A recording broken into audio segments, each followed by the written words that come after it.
नमस्कार। आकाशवाणी जयपुर अजमेर से प्रस्तुत है प्रादेशिक समाचार।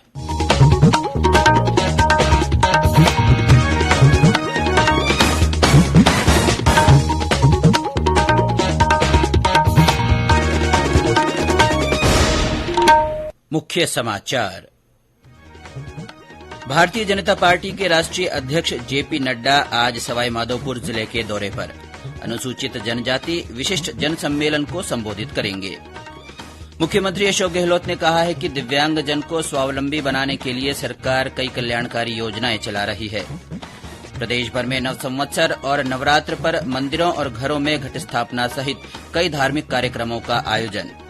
और महिला चिकित्सक आत्महत्या मामले में इंडियन मेडिकल एसोसिएशन और राज्य सरकार के बीच बनी वार्ता में सहमति, एसोसिएशन ने कार्य बहिष्कार समाप्त किया। समाचारों के साथ मैं अब्दुल हनीफ और अब समाचार विस्तार से। भारतीय जनता पार्टी के राष्ट्रीय अध्यक्ष जेपी नड्डा आज सवाईमाधोपुर जिले के दौरे पर रहेंगे। इस दौरान श्री नड्डा यहां अनुसूचित जनजाति विशिष्ट जन सम्मेलन को संबोधित करेंगे। इसके बाद भरतपुर संभाग के प्रमुख कार्यकर्ताओं की बैठक भी लेंगे। इस अवसर पर पार्टी के राष्ट्रीय महामंत्री और प्रदेश प्रभारी अरुण सिंह, भाजपा प्रदेश अध्यक्ष डॉ सतीश पूनिया, प्रदेश संगठन महामंत्री चंद्रशेखर सहित कई सांसद और विधायक भी मौजूद रहेंगे। लोकसभा अध्यक्ष ओम बिड़ला तथा केंद्रीय कृषि और कल्याण मंत्री नरेंद्र सिंह तोमर आज कोटा के पास जाखोड़ा में श्री राम शांताय जैविक कृषि अनुसंधान और प्रशिक्षण केंद्र का लोकार्पण करेंगे। समारोह में राष्ट्रीय स्वयंसेवक संघ के पूर्व सर कार्यवाहक और अखिल भारतीय कार्यकारिणी सदस्य सुरेश जोशी भी शामिल होंगे।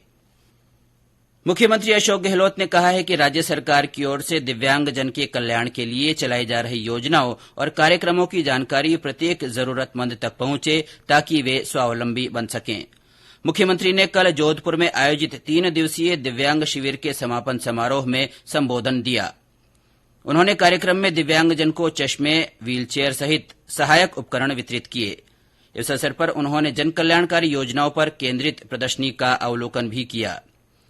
श्री गहलोत ने बताया कि सरकार ने दिव्यांगों के लिए जामडोली में बाबा आमटे के नाम पर विश्वविद्यालय स्थापित करने, पैरालंपिक पदक विजेता खिलाड़ियों को 25 बीघा भूमि निःशुल्क आवंटन करने सहित कई महत्वपूर्ण घोषणाएं की है। उन्होंने बताया कि मुख्यमंत्री चिरंजीवी स्वास्थ्य बीमा योजना में बीमा कवरेज 5 लाख रुपए से बढ़ाकर 10 लाख रुपए किया गया है। राजकीय चिकित्सालयों में आईपीडी और ओपीडी में सभी प्रकार का इलाज मुफ्त किया गया है। प्रदेश में कोरोना से स्वस्थ होने की दर बढ़कर 99.23% हो गई है। कल 36 और मरीजों के ठीक होने के साथ ही सक्रिय मरीजों की संख्या घटकर 206 रह गई है। स्वास्थ्य विभाग के अनुसार राज्य में कल 20 लोगों में संक्रमण की पुष्टि हुई। जयपुर जिले में 9, जोधपुर में 6, अजमेर और अलवर में 2 तथा उदयपुर में 1 नया मरीज मिला। शेष 28 जिलों में कोई नया मामला सामने नहीं आया। कल इस बीमारी से किसी रोगी की मृत्यु नहीं हुई। राष्ट्रव्यापी टीकाकरण अभियान के तहत अब तक 184 करोड़ 49 लाख से अधिक कोविड टीके लगाए जा चुके हैं। स्वास्थ्य मंत्रालय ने बताया कि 12 से 14 आयु वर्ग के बच्चों को अब तक 1 करोड़ 80 लाख से अधिक वैक्सीन की डोज दी जा चुकी है। वहीं 2 करोड़ 33 लाख से अधिक एहतियाती डोज लगाई गई है। इधर राज्य में अब तक 10 करोड़ 28 लाख 97 हजार से अधिक लोगों को कोविड टीके लगाए जा चुके हैं। 5 करोड़ 56 लाख 79 हजार से ज्यादा को पहली और 4 करोड़ 57 लाख से अधिक को दोनों डोज दी गई है। आज विश्व ऑटिज्म जागरूकता दिवस है। ऑटिज्म रोग के बारे में जागरूकता बढ़ाने और इस विकार से पीड़ित लोगों को प्रोत्साहन देने के उद्देश्य से यह दिवस मनाया जाता है।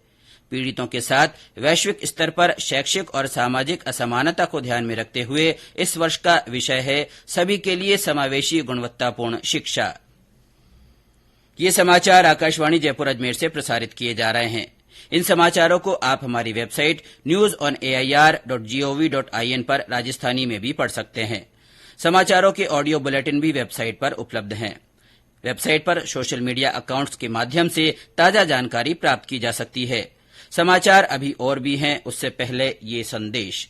चलो मिलकर एक शुरुआत करें, चलो एक फैसला आज करें, मास्क नहीं तो टोकेंगे, कोरोना को रोकेंगे, चलो एक इरादा करते हैं, चलो कुछ वादा करते हैं, मास्क नहीं तो टोकेंगे।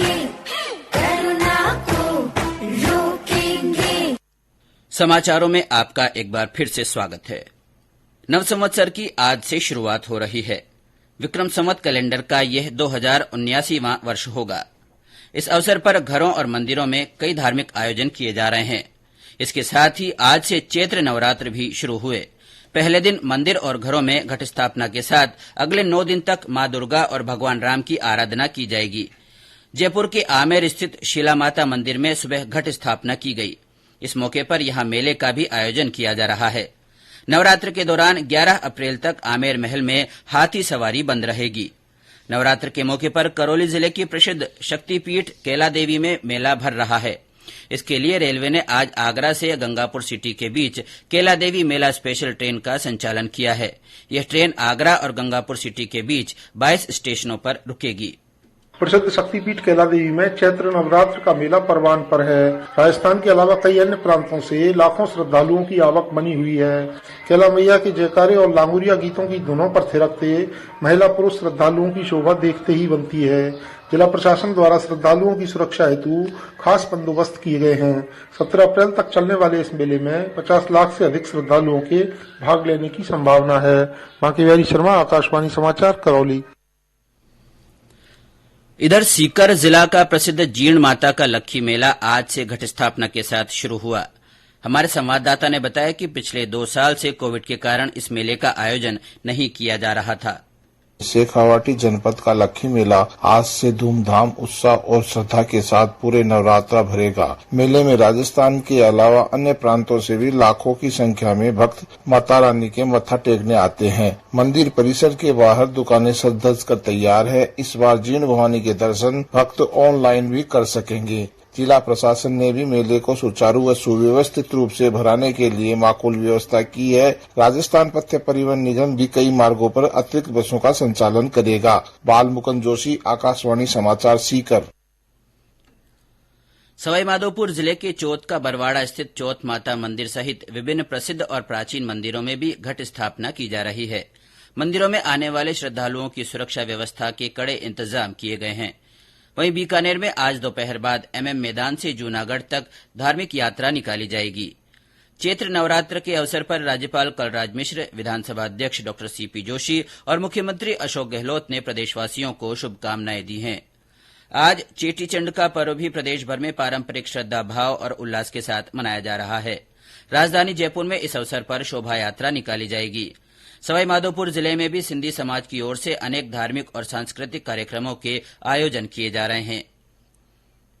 बारां कृषि उपज मंडी में इन दिनों गेहूं की बम्पर आवक हो रही है। कल यहां 80,000 कट्टे गेहूं की आवक हुई। इस बार किसानों को गेहूं पर प्रति क्विंटल 500 रूपये का भाव अधिक मिल रहा है। इसके चलते गेहूं 2200 रूपये प्रति क्विंटल से अधिक बिक रहा है। इससे किसानों में खुशी का माहौल है। दौसा जिले के लालसोट में महिला चिकित्सक के आत्महत्या के मामले में इंडियन मेडिकल एसोसिएशन की ओर से कार्य बहिष्कार का निर्णय वापस ले लिया गया है। इसके चलते अब अस्पतालों में मरीजों का सुचारू रूप से इलाज हो सकेगा। कल देर रात एसोसिएशन और राज्य सरकार के बीच वार्ता में सहमति बन गई। दूसरी ओर प्रदेश के सभी निजी अस्पताल और नर्सिंग होम बंद रहेंगे। प्राइवेट हॉस्पिटल और नर्सिंग होम सोसाइटी के सचिव डॉ विजय कपूर ने बताया कि जब तक मांगे नहीं मानी जाती तब तक आंदोलन जारी रहेगा। उन्होंने बताया कि प्राइवेट नर्सिंग होम में ओपीडी और आपातकालीन सेवाएं बंद रहने के साथ नए मरीजों को भर्ती नहीं किया जाएगा। धौलपुर जिले के बाड़ी में विद्युत निगम के अधिकारियों के साथ मारपीट करने के मामले में सीआईडी की टीम ने 5 लोगों को गिरफ्तार किया है। भरतपुर रेंज आईजी प्रसन्न खमेसरा ने बिजली विभाग के कर्मचारियों से भयमुक्त माहौल में काम करने की अपील की है। और अब अंत में मुख्य समाचार एक बार फिर। भारतीय जनता पार्टी के राष्ट्रीय अध्यक्ष जेपी नड्डा आज सवाईमाधोपुर जिले के दौरे पर रहेंगे। अनुसूचित जनजाति विशिष्ट जन सम्मेलन को संबोधित करेंगे। मुख्यमंत्री अशोक गहलोत ने कहा है कि दिव्यांगजन को स्वावलंबी बनाने के लिए सरकार कई कल्याणकारी योजनाएं चला रही है।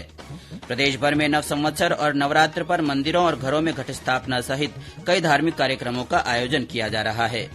और महिला चिकित्सक आत्महत्या मामले में इंडियन मेडिकल एसोसिएशन और राज्य सरकार के बीच वार्ता में सहमति बन गई है। एसोसिएशन ने कार्य बहिष्कार समाप्त कर दिया है। इसी के साथ प्रादेशिक समाचार बुलेटिन समाप्त हुआ। नमस्कार।